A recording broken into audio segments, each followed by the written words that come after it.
Tim Curry is scared, on and off the record. Fort Worth police have told him they have a man in jail here who apparently came for a political assassination.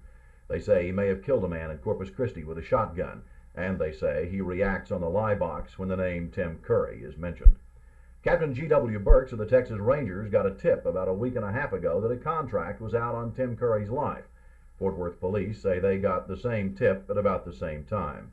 In the period since then, those of us who knew but were asked to remain quiet have been in conversation with Curry, his closest personal advisors, as well as law enforcement officials. Some interesting thoughts have been expressed. Even Captain Burks of the Rangers, one of the most respected lawmen in the Southwest, says he's not sure the threat was serious, but he says it's one of those things you just can't ignore. Another lawman pointed out Tim Curry isn't even district attorney yet. If someone wants him dead, it can't be due to a job he hasn't begun. As a private lawyer, he did nothing to warrant a contract on his life.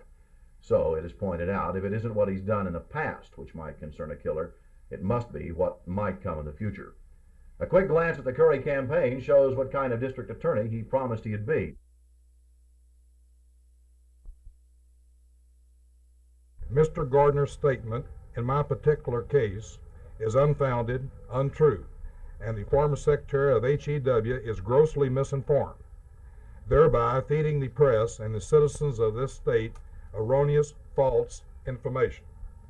I have here 3 acknowledgments of receipt of campaign expenditures from the federal government. That is, the clerk of the U.S. House of Representatives, Mr. Pat Jennings, showing that I have filed and the dates that I filed. Not only once have I filed, but I filed 3 different times as required by law. Mr. Hughes, are you required by law to file with the state? No, I'm not required. A congressional candidate where his district lies completely in one county is required to file with the county clerk of that county.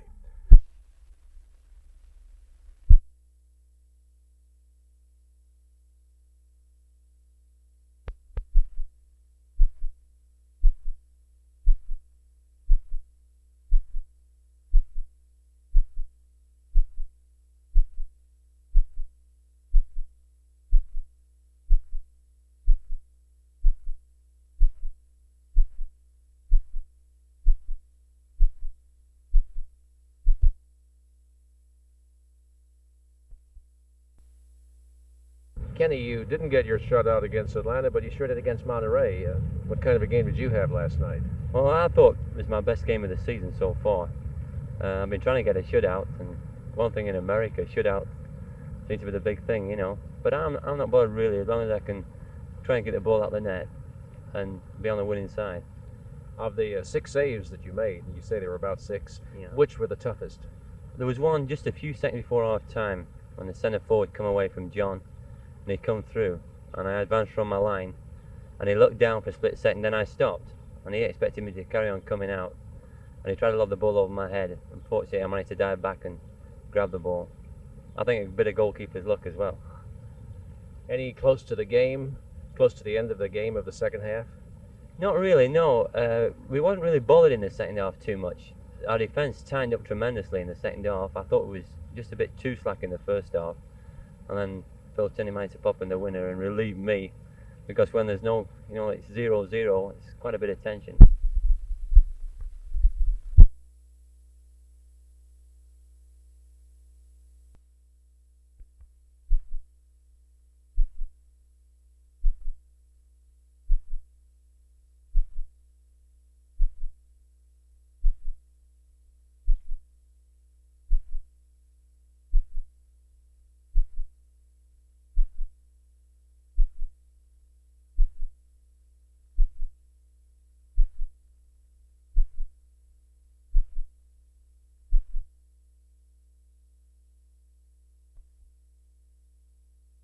This was, as far as I was concerned, was strictly a business loan.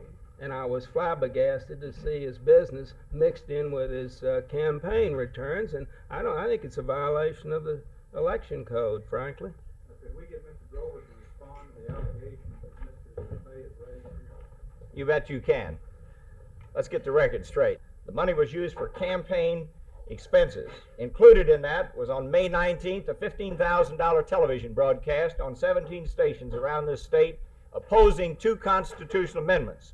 One of them, the pseudo-ethics pay raise bill, and the other, the welfare increase.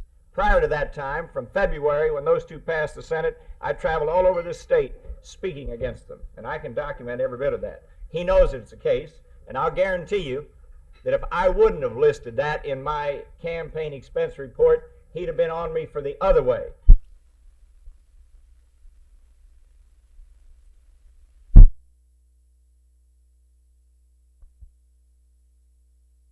No, the main recommendation is for comprehensive daycare, and I think that's what you described. Not just a place to go where someone's making sure the children aren't hurt, but a place where they can develop in social and intellectual and emotional growth, all these areas.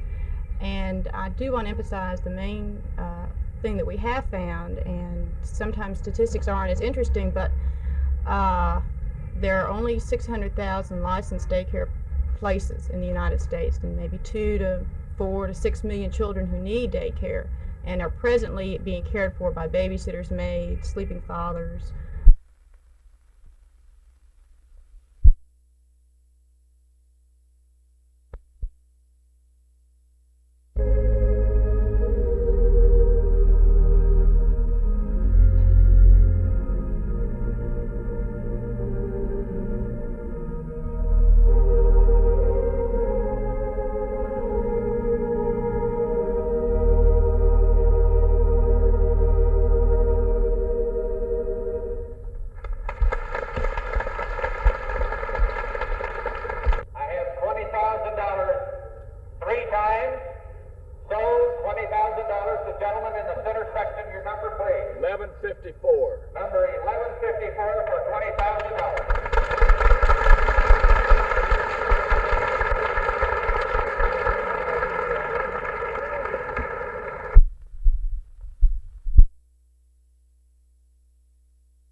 Now where does the unit go?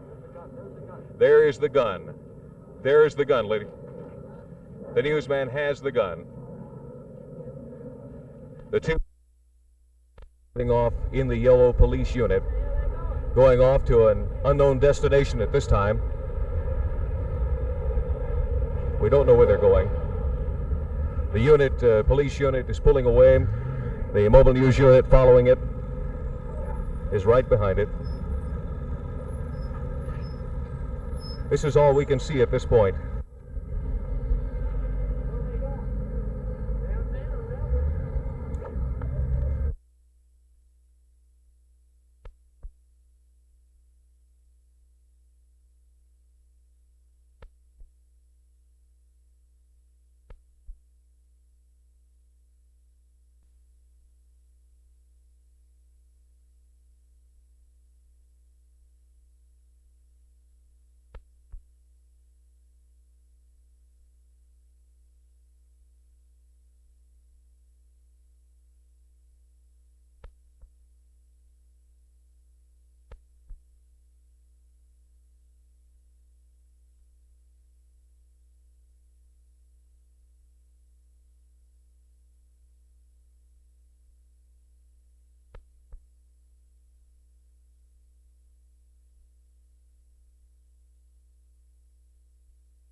All I can say at this point is that he's in the office with Chief Townsend. We have the gun now. He is unarmed, and he is unharmed. He has a scratch on his hand. The young lady whom he held as hostage is safe with her family now, and she's unnerved, but she's safe and not harmed in any way. Did the man just voluntarily give up after talking with the police?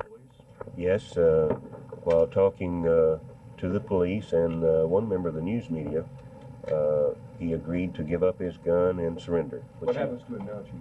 Well, he will be held here and formally booked, and then the Waco authorities will be contacted, and I'm sure they'll come up here after him. Any federal charges on him? Well, we're not sure at this point just what, if any, charges may be lodged against him. It's just a little early right now. We just got the situation under control, and that's the main thing. What means of persuasion did you use, Chief, to get the gun away from him?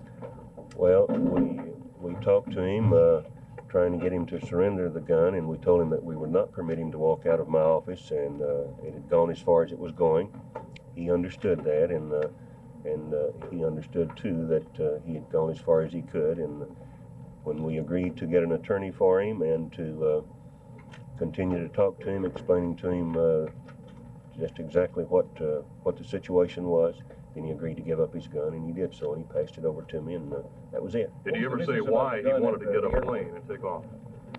No, I did not question him about that. Of course, we were quite concerned about getting that gun from him because he was handcuffed to the young lady and had the gun cocked and against her body, and we were quite concerned about her safety, and that was the thing we were trying to do, is to cut out the possibility of danger to her. What did the girl have to say during all of this? She said very little, but she seemed to be taking it quite Chief, well what was the business about the under gun the at the airport? circumstances. Mrs. Roberts, can you just tell us in your own words what happened? Well, my husband's store in Waco got robbed last night about 12 o'clock closing time. And Bill, as he's called, took me as hostage. We went to Fort Worth first to the airport. We were followed by the police on the edge of Fort Worth city limits into Fort Worth. And he didn't like the airport. It didn't have planes large enough, so he decided to go to Love Field, and that's where we've been ever since. Did he threaten you in any way? No, he didn't lay a hand on me at all. Where did the handcuffs come from? Well, we had a little accident on the way up here. I tried to grab the gun from him, and it shot a hole through the windshield and also grazed him slightly on the hand. And I tried to jump out of the car, and he didn't particularly trust me after that, so he got him from the police. Got him from which police where? Fort Worth police, I believe, as we were going into Fort Worth city limits. What time did all this start? 12 o'clock last night. Are you glad it's all over now? Yeah, still shaking. What was going through your mind during this whole several-hour ordeal? How to get out of it. When you were sitting there on the runway with all of the news media over on the other side of the field, and you knew there was nothing you could do, what did you think? What was running through your mind then? Well, I was trying to talk to him, trying to get him to decide what to do. He didn't ever want to. He would never make up his mind. He was just always laughing at everything, and I was just trying to get something decided so we could get it over with. Did he act like he was on drugs? No. The only kind of drugs he wanted were the stimulants. Was you afraid he'd try to shoot you when you tried to jump out of the car? Well, yeah. He kept the gun at my side for quite a while. After that, I had to do quite a bit of talking to ease him. What are your feelings toward this man now? Well, I don't know. I've never seen anybody like him before in my life, and it's kind of scary. What kind of person is he? I'd rather not say. I can't judge him. I mean, just from my own experience, he seems abnormal, but I really couldn't say. Abnormal in what way? In the mind. What are you going to do when you get back to Waco today? Probably sleep for a long time.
they was just arguing at each other as far as we know, and he knocks the fan out the window and he takes off walking, and directly he comes back, and then they had 4 or 5 words, and the doors and window shades went pulling and slamming and all this. So then I guess it was all over with, because we went inside, didn't pay any attention anymore. Well, he seemed to be a fairly nice man. In other words, I couldn't tell you too much because I never had too much conversation with him. Now, when he was in bed over there, I went over a couple of times to talk to him, and he was very nice to talk to there, but otherwise he just kind of seemed like a distant person. I don't know.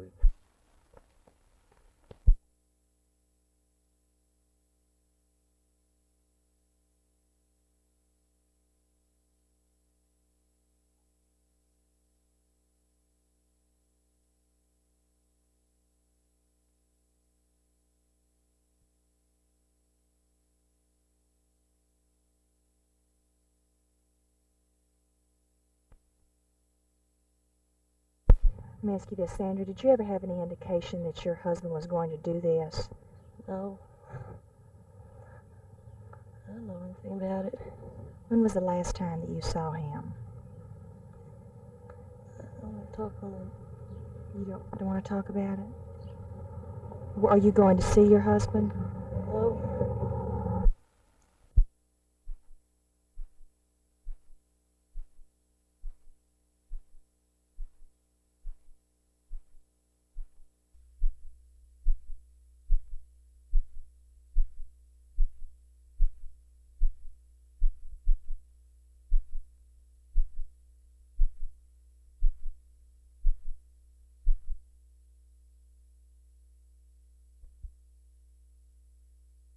Curry called the bail bond system in Tarrant County a mess. He promised to work to change it. He reminded Tarrant County of long-standing rumors of money collected on hot checks and deposited in unmonitored bank accounts to the tune of $200,000, maybe even $500,000. Curry said he would audit those accounts, and it's possible someone might go to jail if he does. What about those drug cases he turned over to the grand jury? There was the implication that payoffs may have been involved. Again, someone stands to be held accountable. It is of more than passing concern in Fort Worth today that the threat on Tim Curry's life may have been nothing more than a plot to intimidate him. Among his supporters, there are those who fear it may have been meant only to warn him away from going too far in fulfilling campaign promises. Jerry Taff, Channel 8 News on the Move, Fort Worth.